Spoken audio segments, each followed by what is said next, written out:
Mahigit 70 pamilya ang nawalan ng tirahan matapos sumiklab ang sunog sa barangay Bagbag sa Novaliches, Quezon City.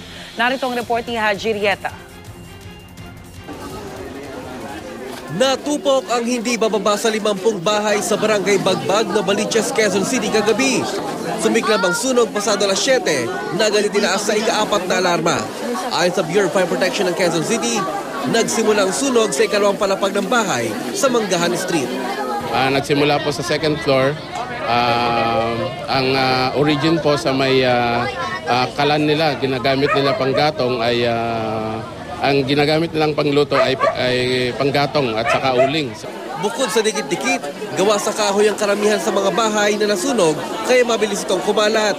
Pero ang ikinasasama ng loob ng mga nasunugan, hindi raw agad humingi ng tulong ang nakatira sa bahay kung saan sinasabing nagsimula ang sunog. Yung kapitbahay namin, hindi man lang sumigaw na tulong. Sabi nila tumakbo daw eh. Wala, malaki na kagad, di na namin kaya kahit nagtulong-tulong kami. Isa pang problema, ang makipot na kalye papasok sa lugar. Kaya tulong-tulong na lang ang mga residente sa pagsalok ng tubig para apulahin ang apoy.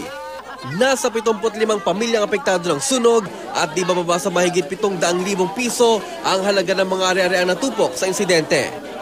Wala namang napaulat na nasaktan sa sunog na tuluyang napula pasado alas 7 ng gabi.